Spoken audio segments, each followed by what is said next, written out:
Olá pessoal, bom dia, boa tarde, boa noite a todos vocês que estão assistindo ao canal Disruptor. Tá? Todo dia estaremos lançando um vídeo novo e hoje falaremos sobre o marxismo cultural. Tá? E se você gostaria de continuar assistindo esse vídeo, por favor, curtir, se inscrever e compartilhar. Tá? Bom, marxismo cultural, né? Na época do regime militar que se instaurou aqui no Brasil, tá? O regime ele foi um antídoto para o veneno do comunismo. O comunismo ele vinha tomando formas em muitos países e queria ser implementado aqui, tá? No Brasil. Marx, né, um dos idealizadores do comunismo, ele via que os trabalhadores, né, que o proletariado iria se voltar contra os burgueses. Quem são os burgueses? Os detentores do meio de produção. Marx então acreditava que esses trabalhadores iriam se rebelar, né, contra os empresários, tá, ou contra a burguesia, né, que ele entendia ali, ia tomar o poder, ia, né, destituir os detentores do meio de produção e iriam, né, tomar a frente e fazer o chamado comunismo, tá, começando por socialismo e depois atingindo ao nível de comunismo, ou seja, um pleno Estado, tá, um Estado fortíssimo que detém ali seus tentáculos em todos os meios, com todas as pessoas, em todas as ideologias, em todas as culturas, um Estado extremamente forte. Tá? Começando com Adam Smith, que teve a divisão do trabalho ali, né, ele analisou o que? Adam Smith viu, Adam Smith ele viu que se você pegasse, por exemplo, um alfinete e colocasse uma pessoa, um trabalhador, para fazer todo o processo, né, da criação do alfinete, esse tipo de produção ele era inviável, tá? A produção se tornava muito lenta. Então, foi-se criada feita a divisão do trabalho, né? Via que se cada etapa do processo fosse colocada por um tipo de, de, de trabalhador, né? Então, esse processo ele seria mais produtivo. Então, teve a divisão do trabalho que a gente vê bastante ali aquele filme do Chaplin, né? Que ele ali é começa no filme ali, aperta um parafuso, né? Ele é parte de um processo. E sendo assim, para Marx, né? Então o trabalhador ele não tinha essa percepção do produto final porque ele fazia parte apenas de uma parte do processo de produção do produto, né? Então, sendo assim, ele não tinha percepção futura do valor do serviço, também não tinha, não, né, entre aspas, ele não tinha essa capacidade de desenvolver o produto.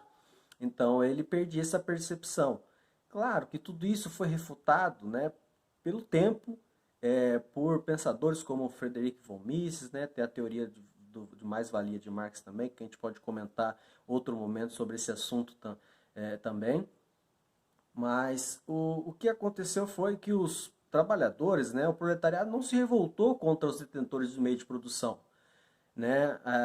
Ao contrário, né, quando eles começaram a ter uma vida melhor, uma vida digna, puderam dar sustento para suas famílias, tiveram um certo conforto, né, com o trabalho, eles não quiseram sair dessa zona de conforto para, né, tentar uma revolução, que é o que Marx pensava.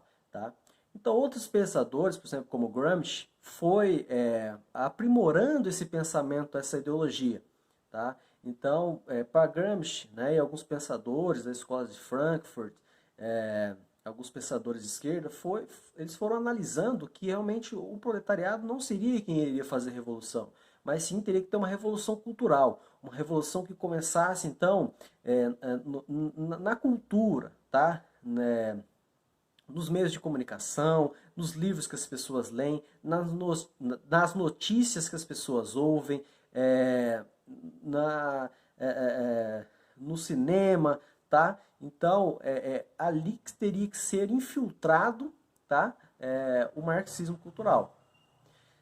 E voltando então para o regime militar aqui no Brasil, os militares, né, claro, é, é, conseguiu conter, né, essa onda do comunismo vinha de forma violenta, tá? de forma em guerrilha, em forma de crimes, né? Por exemplo, assalto a banco. Até você já deve ter visto aí a Dilma, né, sendo presa, né, com armas que que tinha acabado de assaltar um banco, tá? Então eles vinham dessa forma, tanto para, né, conseguir recursos para o partido, né? E também era uma forma de criar desestabilização do sistema atual, né? E sendo assim, então, o regime militar, né, como via então que o comunismo, né, pela história do comunismo, ia vir então por revolução, por guerra, tá? A forma que os trabalhadores iriam, né, tirar os detentores dos meios de produção seria através de força mesmo, de arma, né, de guerras e tal, né, derramando sangue. Então aconteceu que o regime militar ele via que ia ser dessa forma. Então eles conseguiram conter essa parte terrorista, né, do regime comunista. Só que para que o regime, né, obtesse êxito, né, e tivesse um controle, então, de uma certa forma, eles, para se manter a ordem, então esses comunistas que, né, se rebelavam, o próprio regime militar concedeu espaços, né, para que essas pessoas dessas ideologias conseguissem que eles tivessem então um espaço para que o próprio regime tivesse controle dessas pessoas, tá? Achando que ali, dando ali um espaço, dando uma verba, dando um dinheiro, né, para esses, né, essas pessoas de esquerda, eles tivessem controlados. Então ali eles viram que foram, né, se aprimorando o comunismo. Então esse espaço foi criado nas universidades, tá? E ali foi criado então pessoas, né, que estavam passando por um processo de viés ideológico, tá? Então essas pessoas elas começaram a criar jornalistas, né, a criar artistas plásticos, tá? Diretor de cinema, começou a criar, né, políticos, tá? E dentre outros, tá? Que a universidade foi criando, mas sempre com viés ideológico, um viés marxista, um viés comunista, né? Então isso, de certa forma, essas pessoas elas foram colocadas, elas foram se chegando, né, em lugares estratégicos, tá? E foi aparelhando, né, o Estado, que a gente vê hoje na era Lula, por exemplo, que foi totalmente aparelhado o Estado, né, com propinas, corrupções, né? Nesse sentido criminoso, tá? Um crime bem organizado. Então, dali ele foi saindo, então pessoas, trabalhadores, influentes, né? Pessoas influentes, pessoas ali que eram graduadas, pessoas que tinham, né, informação, que tinham conhecimento e foi colocando então em revistas, em jornais, em meios de comunicações, tá? E assim foi então passando esse viés, certo? De forma cultural. E o regime militar não via isso, não conseguia entender, tá, essa forma que o marxismo estava atuando, e sim que ele achou que estava tudo sob controle, porque já ali os sequestradores, os criminosos, as pessoas que estavam ali causando alvoroço, né, que estavam quebrando, que estavam manifestando de forma agressiva, eles já estavam sendo controlados, estavam no espaço que eles tinham controle daquilo.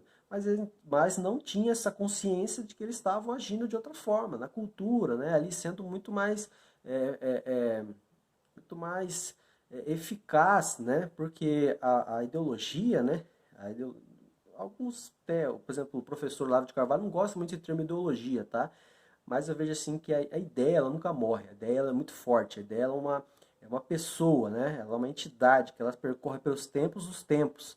E as pessoas conseguem incorporar essa ideia, trazer força a essa ideia, né? A essa entidade que é a própria ideia, para mesmo depois de passarem anos, né, ela perdura por anos, tá?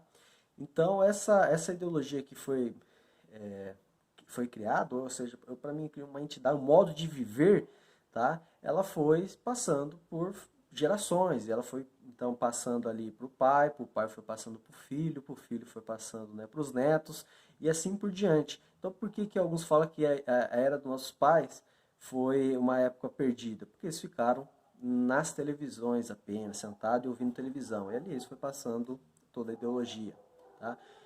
Galera, tá dando nosso tempo, muito obrigado, tá?